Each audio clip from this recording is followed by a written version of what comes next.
So, what is it like to have a buffalo do number 2 in one's ear? Is it any different than if he had diarrhea or not? Asking for a friend, seriously. Welcome to Top X, the show where we count down the good, the bad, and the ugly of YouTube. And today we're looking at the top 10 angriest angry video game nerd moments. For this list, we're looking at the times the nerd got ridiculously hilarious, off the wall, and angry. Apologies in advance for the censorship on this one. You can blame YouTube for that. But hey, at least you can make a drinking game out of it. Seriously, take a drink every time you hear a censor beep. Number 10. Sarcastic English Essay. I think I get it. Why, it's the best game ever made. For Halloween 2010, the nerd decided to torture himself and revisit one of his biggest enemies, Dr. Jekyll and Mr. Hyde. The experience, of course, is terrible, and the nerd starts drinking staggering amounts of liquor just to get through it. However, the terrible ordeal gives him a sense of clarity, and he launches into an academic English essay about the game's depiction of duality of the human spirit, physical and mental segregation, and a Freud theory. It exposes the dual nature of the human spirit. Because of course, this is all sarcastic nonsense, and he ends the episode by making his true feelings known. We love it when the nerd gets sarcastic. It adds an extra layer of sass and hilarity. Or you could just say, the game sucks. Number 9. Beyond Belief. Oh, the keypad's busted. Oh, that's great. Yeah, that's another thing about the Commodore. It only works when it feels like it. If there are two things the nerd hates, it's bad controls and cryptic gameplay mechanics. Unfortunately, Batman Forever on the SNES combines them both. While playing through a frustrating section of the game, the nerd discovers that you have to press down and R in order to jump through the floor. Not only that, some sections of the floor aren't clearly defined, making progress a literal guessing game. What? This is beyond belief! This causes the nerd to launch into a tirade about stupid controls, and the fact that he's wearing a Batman costume throughout the whole thing makes it even funnier. There's something really charming about the glasses sitting over the mask's eye slots. Batman Forever, it sucked back then, and it sucks forever. Number 8. The Konami LaserScope. Just detach the scope module. Yeah. Wow. The NES had some terrible accessories created for it, so much so that the nerd devoted an entire episode to the worst of the worst. And perhaps the worst of them all is the Konami LaserScope. A ridiculous head-mounted light gun with a microphone and crosshair earpiece. The nerd absolutely hates it, and he hilariously states that it, But this thing reeks of ass. and yet, well, reeks of ass just sums it up.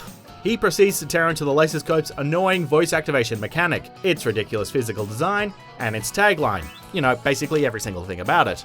But it does deserve it. I can't imagine what it'd be like to hear fire, fire, fire from the other side of the room. Yeah. Well, you're saying fire, fire, fire. Kind of defeats the purpose, right? Fire, fire. Number 7. Super Pitfall's Death Ladder. The first ladder you see drops you into a pit where you get killed by a bird or a bat, whatever it is. And even if it wasn't there, I'd fall on the spikes. And here we have another example of egregious game design infuriating the nerd to no end. In this episode, he plays Super Pitfall, and he immediately hits a snag of trouble after falling down a pit. No matter what he did, he would die.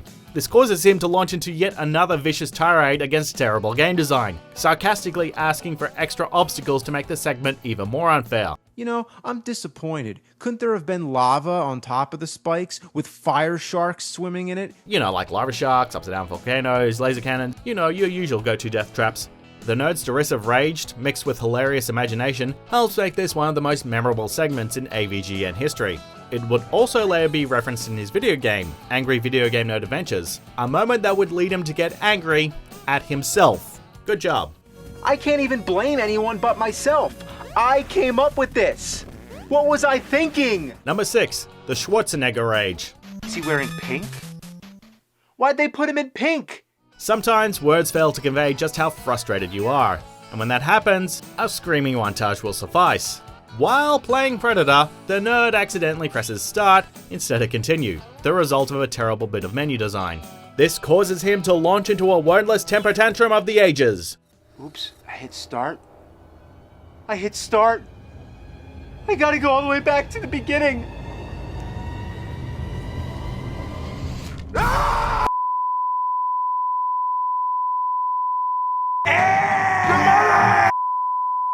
the nerd goes absolutely ballistic, screaming to the heavens, rolling around the floor, guzzling beer, and strangling himself with a controller cord. You know, perfectly normal things one would do if you accidentally hit start. All this is scored to a dramatic piece of music, further emphasizing the nerd's rage and resulting hilarity. It really is something to behold. Congratulations, you have survived. Barely. Number 5. Die, die, die, die, die, die, die, die, die. This image will be burned into your retina, and how appropriate, because this picture expresses better than words my feelings on this game. Software creation Silver Surfer is notorious for its near impossible difficulty and relentless enemies, and the nerd experienced said difficulty firsthand in this classic episode. After some general nitpicking, the nerd launches into a diatribe against the game's unfair nature, while showing us endless clips of the relentless barrage of enemies and obstacles. This is just insane. I mean, look at all this. Oh my god, so much shit. Here we go. Oh yeah, oh! He even goes so far as to outline the enemy's programmed path to prove just how hard it is to avoid them and their attacks. You know he's pissed when he breaks out the diagrams. Well, we won't blame him. The game looks like an absolute nightmare, since it all leads to one conclusion. You die, die. Number 4. The Atari 5200. Look at how huge this beast is. It's ginormous. And why is there a door on it? Is this a video game console or a closet? The Atari 5200 is a unique episode in that the nerd doesn't actually review it or even play it. Rather, he spends 10 minutes simply raging at the obtuse design. The lack of the review was apparent due to the real controller issues, something which James Rolfe incorporated into the video itself. He spends the beginning of the video making fun of the console's unbelievable size, the random door which he lays for his beer in, the enormous AC adapter, and the stupid power box that shoots off sparks. Then there's this one wire coming out of the system, so you plug that into the box. Whoa, did you see that? That can't be good. Look, sparks, no joke. He then struggles to hook it up and ends the video hopping on the awful and useless controllers. And they wonder why no one played the Atari 5200. This is the reason the system failed. This. Number 3. Superman 64, Part 1. You want to see this, right? Oh, come on. You really want to make me play this? Well, I'm going to do it just for you, because I like you a lot. We couldn't wait for the nerd's review of Superman 64. This is one of the most infamous video games ever, and it was only a matter of time before the nerd tore into it. And he did not disappoint. As anyone who played the game knows, even the opening tutorial section is borderline impossible, and the nerd struggled like the rest of us. And being that this is the first part of the game, you'd think that the time limit would be a little lenient, but no, it gives you just barely enough time to get through all these rings. You gotta be perfect. He grows even frustrated due to the atrocious controls and unforgivable time limit, and when he finally gets past the opening ring section, he finds even more broken crap waiting for him. He doesn't get through the first world even, he has to do a second video for that. Wow. But he ends this review by throwing the cartridge into the sun, which is something we all wish we could have done back in 1999.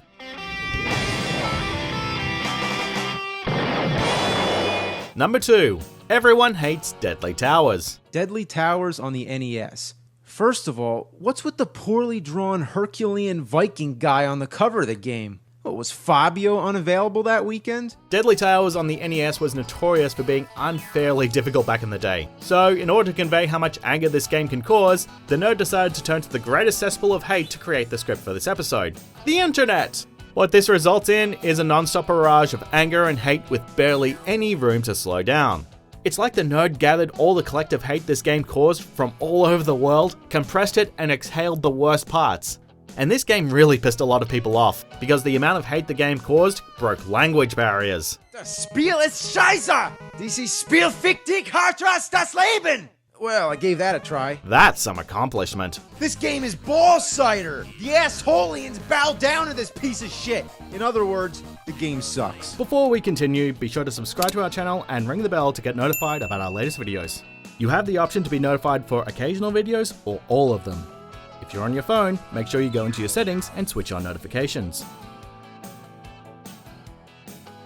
Number 1. AVGN versus the Nostalgia Critic. You're a poopy head. In the late 2000s, the nerd was embroiled in a fictional feud with the Nostalgia Critic, a characterized movie critic that shares many similarities with the nerd. They have comparable senses of humor, often involving exaggerated yelling, swearing, and creative insults, and they both review horrible pieces of entertainment from the past.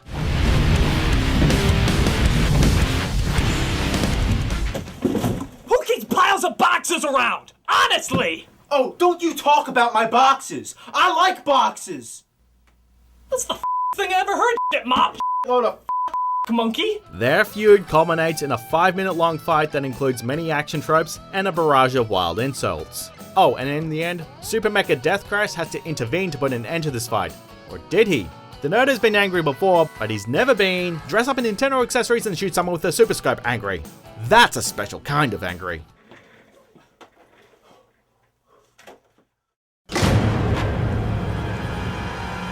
In the mood for more awesome gaming content? Be sure to check out this video here on Mojo Plays. And don't forget to subscribe and ring the bell to be notified about our latest videos.